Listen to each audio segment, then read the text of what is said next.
Oh man, looking over my first year of drumming progress, I picked up some bad habits that I wish I hadn't. If you're just starting out, or even if you've been playing a few years, you might be making the same mistakes. If you're new here, I'm Jack, a drummer that's been learning the ropes since April 2023. Hopefully sharing these mistakes will save you a load of frustration and help you improve faster as well. So let's get into it.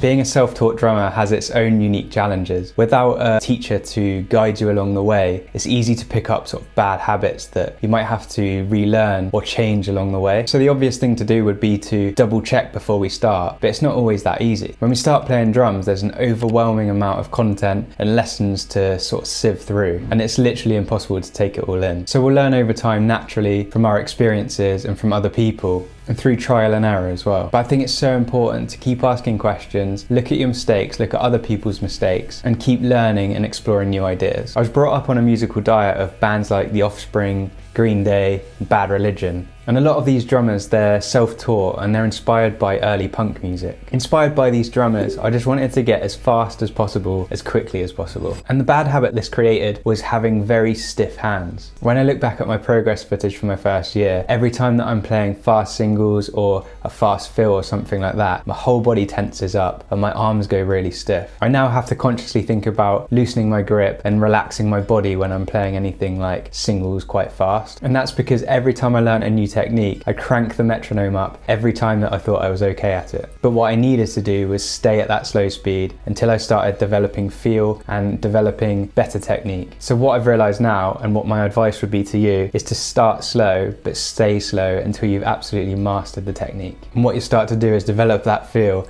and get that technique dialed. Okay, let's move on to bad habit number 2, which is neglecting the feet. Anybody that's been watching this channel for a while now will know that I don't actually own a drum kit. So I go to rehearsal rooms and I play there. But at home, I'll play with a practice pad and a bass drum practice pad. And overall, that hasn't been too much of a hindrance for my progression. But one thing that has happened is I've been practicing a lot with my hands and less with my feet. So I was either practicing with my hands or with my hands and feet at the same time and not singling out my feet at all. I started noticing this when I was trying to learn some fills and it was right, left, kick, kick, and I just couldn't get that kick fast enough. So it reduced the amount of songs that I could learn. So it's something that I've now had to go back to and focus a lot more on the feet. So one thing that I would advise people to do is to look for exercises and workouts that develop your feet, as well as learning fills that involve your feet as well. Platforms like Drumeo have loads of feet workouts and it's a great place to improve your technique. As I was using various drum kits and various rehearsal rooms, things were different heights and I never had a consistent setup. Thrones were broken, stands were broken, and things just weren't adjustable in the way that they might be if they were your own. As an older drummer as well, I'm quite interested on longevity and being able to play drums for as long as possible. And I've recently been looking at a lot of videos on posture and seeing that I've had my throne too low down, which is almost unavoidable at these rehearsal rooms without your own throne. But one of the biggest problems that this caused is it would make me feel like a bit of a rubbish drummer sometimes. As I'd be using a new kit, it was unfamiliar and I'd just play badly sometimes. So an action step here is to find some consistency with the equipment that you're playing, especially in the first couple of years. And I definitely recommend watching a video about posture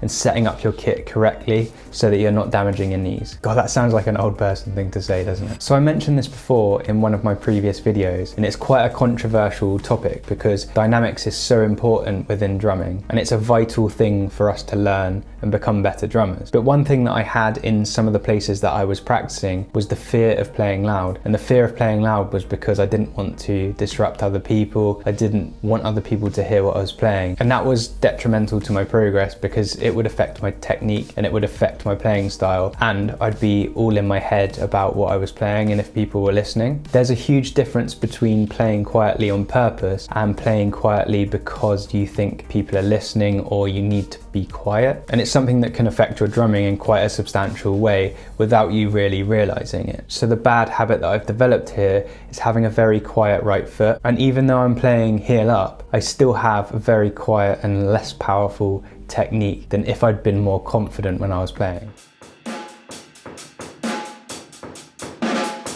This might be a me thing and it might not affect other people, but let me know in the comments if you've had this issue at all. There's a few ways to get around this. The best way is just not to care and to be present, but some people can't do that if they've got angry neighbors or something like that. You could get an electric kit or some drum mutes for an acoustic kit, but just make sure that your dynamics are on purpose and not because of other people.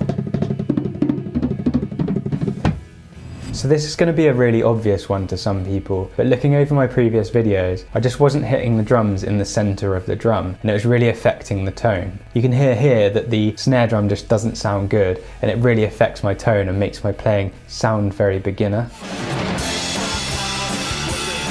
It's amazing how much difference it makes when you hit the drums dead in the center, because that's how they've been made and that's how they've been manufactured to play. Another example of this is hitting the hi-hat in different places, hitting it on the top or hitting it on the side. And these are things that I didn't realize at the start. So I was just hitting it all over the place, not really having an effective idea of what I was doing. But really, it's great to learn and experiment about hitting the drums in different places to get different sounds. By playing the top of the hi-hat, we can let the music breathe, and by playing both together, we can play like a stronger, more powerful rock beat. Next time you're on the kit, try hitting the drums in different places and see what different tones you can find. So the next bad habit that I picked up right at the beginning was that I had no knowledge of drumsticks. I've recently just made a video on drumsticks, and you can check that out here. You can tell that I've only just started learning about drumsticks and their uses in different types of music. I started off by walking into a music shop and just picking up the cheapest pair that I could find. It turned out that they were 7As and they were really light. I basically started learning rudiments on a practice pad, and it was actually fine for that. It had good bounce and it had good rebound. But then as I started moving on to the kit, I realized that I didn't have enough power. It just wasn't working and I was breaking a lot of sticks. But instead of researching other sticks, I'll just buy some more of the same. And I never really learned in that respect. So it's only recently that I've started buying 5B and 5A and experimenting with those, and I've been getting on much better with them. So the only thing I'd say here is just experiment with different sticks. Maybe start with a 5A, as that's an all-rounder, and then you can move on to either thicker or thinner or whatever you need. For me, playing with lighter sticks was quite detrimental to my progress because it knocked my confidence, as I didn't have enough power when I was playing these rock songs. So creating this video has been really helpful for me, as it's allowed me to think about what habits that I've formed and how that I can break these and not learn any bad habits into the future. One thing that I'm going to do is, if I'm unsure about something,